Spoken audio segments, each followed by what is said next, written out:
Greetings all, Mark C. here from RadicalU.com. That's a RadicalUYOU.com, where together we are waking up the world.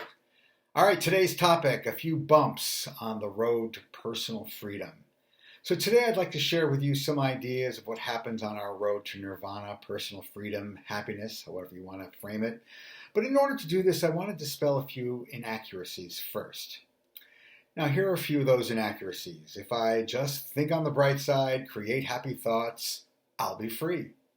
I'll start a gratitude journal, smile when I want to frown, and the world, of course, will always smile back at me. In fact, there's a whole field of psychology known as positive psychology, which has been around for about 30 years, which does its level best to reframe and refocus challenges that we face. They even have this little nifty acronym known as PERMA: positive emotions, positive engagement, positive relationships, positive meaning, and positive accomplishment. Now there, aren't you feeling better already? So I know I'm being a little snarky here, can't help it. So looking a little bit deeper into this approach, it asks you to identify your strengths, build a sense of hope and optimism into your perspective, goal setting and goal striving, cultivating happiness, gratitude, and well-being, and encourage building and maintaining positive relationships and help savor each positive moment. Now, who the hell could argue with that? Sign me up. Now, nothing, of course, is wrong with any of that, right? But I keep saying devoid of context. They just appear on their own to be kind of silly and, as I'll talk about in a few minutes, potentially toxic. Here's the problem. This approach relies on a binary choice between positive and negative emotions. Now put a pin in that because we'll be talking about this false choice later in this video. Furthermore, the implication here is that it's all up to you to adopt this perspective. Edgar Carbanas, I hope I have his name correct, and Eva Illouz, in their book Manufacturing Happy Citizens, writes, at its core, positive psychology is the idea that we can achieve well-being by our own efforts, by showing determination and grit. But what about social and systemic factors that, for example, keep people in poverty? What about physical illness and undeserved tragedy? Are people who are miserable in these circumstances just not trying hard enough? Yeah, this approach has this whiff of blaming the victim, plain and simple.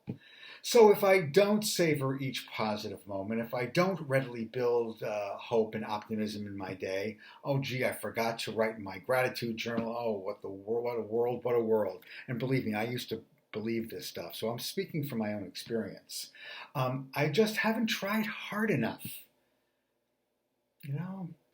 And then there's this other part of the approach, which is a little annoying to say the least, is that there's a lot of efforting going on here. It's all up to me, and I may be feeling beleaguered, but this beleaguered part of me has to somehow buck up, even if I really don't address the beleaguered part of me.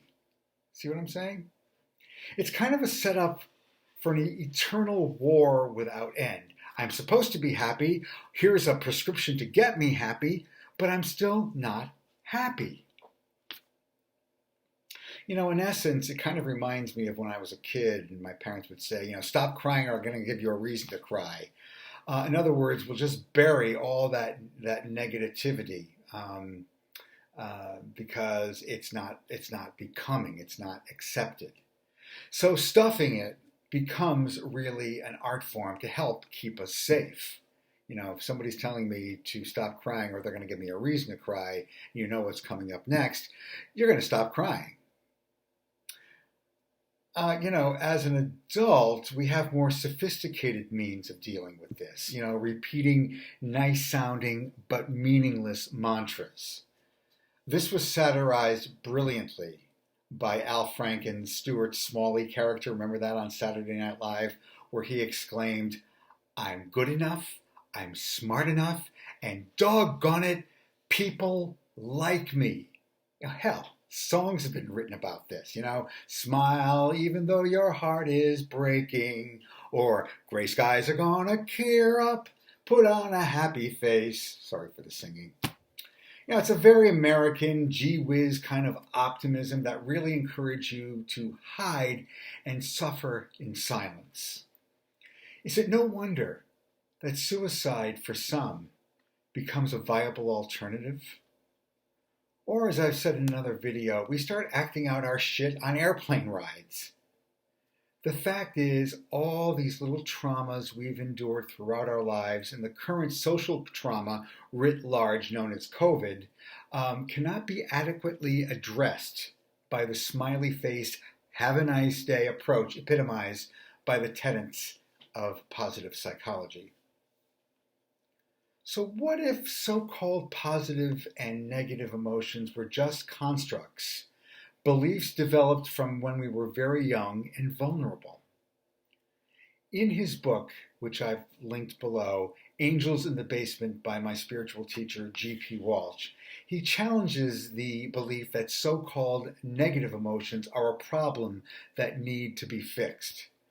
Try as we might, we can temporarily cover it over with our addictions, including the aforementioned positivity train that I just mentioned, but guaranteed they'll return and express themselves somehow, some way, either on the ground or at 30,000 feet in the air.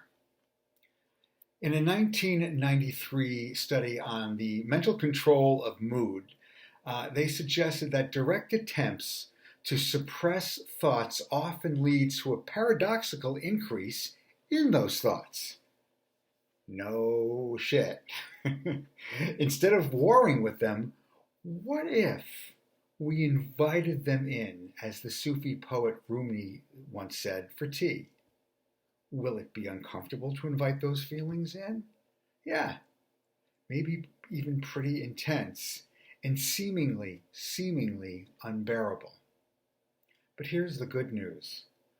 When we feel, we experience the full range of life, from the crap to the sublime. And if we think that we are in total control to what happens to us, that we can control all the external circumstances, we are setting ourselves up for major disappointment, otherwise known as suffering. We may, of course, have influence on those outcomes, but it's pure fantasy to believe that we have our hands on the levers of all the circumstances in our life. Frankly, I'll be really honest. I find it hard to be in the presence of those folks who think they've transcended their more challenging emotions. Usually what happens, unfortunately, and this happened to me too, because I thought I was transcended of all my crap, is that inevitably there's going to be some triggering event which will put us in an existential tailspin. Stuff will come out sideways. We'll either blame ourselves or blame others. These external circumstances become the problem versus dealing with whatever emotions that are coming up at hand. I can't feel this way, so I'll just blame myself for not trying hard enough, or I'll blame you for not helping me try hard enough, right? Then, of course, there's the shame portion of our event, where we weren't spiritual enough, and then we'll go to the next self-help seminar, or I'll reread Singelman's Positive Psychology book one more time because I may have missed something somewhere. G.P. Walsh articulates what may be an antidote here. He says, I quote, "I realize that the only way to truly transcend and take up permanent residence in the rarefied world of spiritual reality was by complete acceptance of life, wait for it, as it is. That means all feelings, not just the ones I or my culture preferred." I just want to read that one more time. I realize that the only way to truly transcend and take up permanent residence in the rarefied world of spiritual reality was by the complete acceptance of life as it is.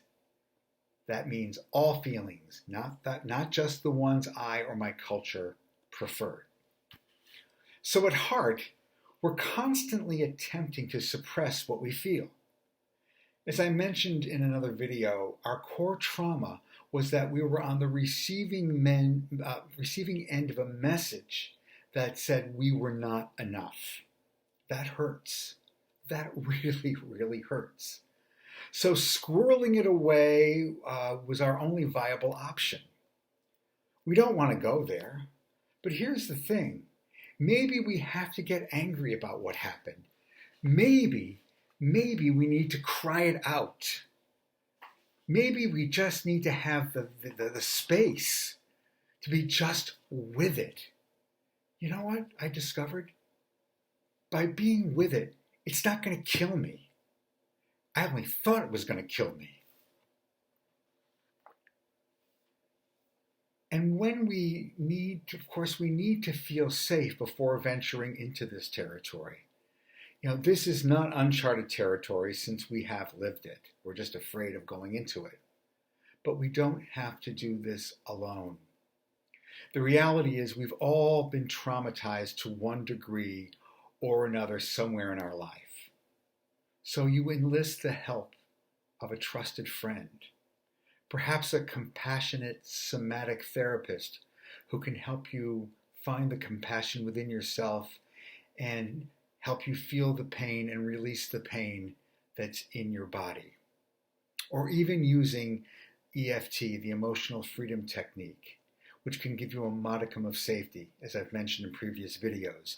That's where you're tapping on your meridian points because that gives you a sense of safety.